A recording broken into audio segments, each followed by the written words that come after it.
Content creation তো একটু কম করতেছি, বাট ব্যস্ত সময় কাটতেছে বাচ্চাকে নিয়ে আর কি।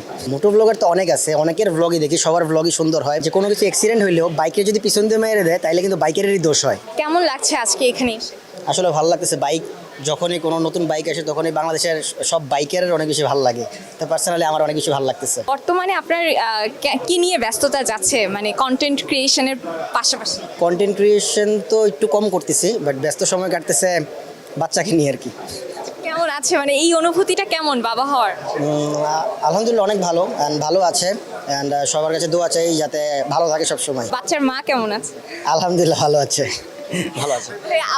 আপনি তো মানে বাইকিংয়ে বাংলাদেশে সবাই আপনাকে অনেক পছন্দ করে। আপনার ফেভারিট বাইকার? এখন তো মানে মোটো ব্লগার তো অনেক আছে, অনেকের ব্লগই দেখি, সবার ব্লগই সুন্দর হয়। এক একজনের কনসেপ্ট এক এক রকম। আমার লিস্ট অনেক বড়, আমি অনেকজনের ফলো করি, অনেকজনের দেখি, দেশেও দেখি, দেশের বাইরেও দেখি আর কি। তো পার্সোনালি একজনের নাম উল্লেখ করা ঠিক হবে না, সবাই সবাই ভালো করে। যারা নতুন বাইকার তাদের আপনি কি তিনটা টিপস দিতে হলে কি তিনটা টিপস দিবেন?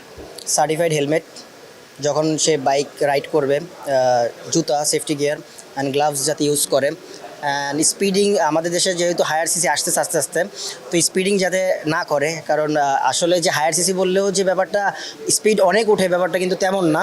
আসলে ফার্স্ট স্টক, এটার জন্য আবার ভালো ব্রেকিং সিস্টেমও আসে বাহির থেকে। তো এটাই সবাইকে বলবো যে সাবধানে বাইক চালানোর জন্য এবং বাইকের যে সার্ভিসগুলো আছে এগুলো টাইম টু টাইম করার জন্য। আমরা সবাই নতুন একটা বাংলাদেশে আছি, আপনার অনুভূতি? আলহামদুলিল্লাহ অনেক ভালো। দ্যাটস ওয়াই তো অনেক সুন্দর সুন্দর বাইক আসতেছে। এই যে 250 চলে আসলো, 350 মানে যে পারমিশনটা পাইছে, এটার জন্য আমাদের সাধারণ বাইকাররা অনেক যুদ্ধ করছি আমরা। কারণ অনেকবার বলছি যে আমাদের বাইক আসে একটু হায়ার সিসি আসুক, এটার সিসি বেশি মানে যে স্পিডিংটা বেশি ব্যাপারটা তেমন না। তো এই জিনিসটা বোঝার পরে যে এই পারমিশন আসলো, এই যে নতুন বাইক আসতেছে, একটার পর একটা আসতেছে, আমাদের কাছে অনেক ভালো লাগতেছে। কি প্রত্যাশা নতুন বাংলাদেশের সরকারের কাছে যে এই যে অ্যাক্সিডেন্টগুলো হয় এইটা রোধ করার জন্য আপনি কি কিছু বলবেন বা আপনার পরামর্শ কি থাকবে? কেন হয় এত অ্যাক্সিডেন্ট আর এটা রোধ করার কি উপায় আছে বলে? ফিটনেসবিহীন যে গাড়িগুলো আছে, বেসিক্যালি বাইকার সবসময় একটা জিনিস খেয়াল করি যে কোনো কিছু অ্যাক্সিডেন্ট হইলেও বাইকে যদি পিছন দিয়ে মেরে দেয় তাইলে কিন্তু বাইকেরই দোষ হয়। তো এটা হচ্ছে ফিটনেসবিহীন কিছু গাড়ি আছে। ফিটনেসবিহীন আমাদের বাংলাদেশে অনেক বাস আছে, ট্রাক আছে। তো সবগুলোর ফিটনেসগুলো চেক করার জন্য এখন চাইলেই তো বলতে পারবো না যে আমাদের জন্য আলাদা একটা সার্ভিস লেন করে দেন, কারণ লেন করে দিলে এই জায়গাটার স্পেস কমবে, এটাও আমরা জানি। বাট যদি ইন ফিউচার রাস্তা যখন, এখন তো 4 লাইন চলতেছে, যদি যখন 6 লাইনে হবে তখন আলাদা যদি বাইকারদের জন্য একটা লেন করে দেওয়া হয় তাইলে হোপসো এটা ভালো হবে। লাস্ট আপনার ফ্যান্সদের জন্য?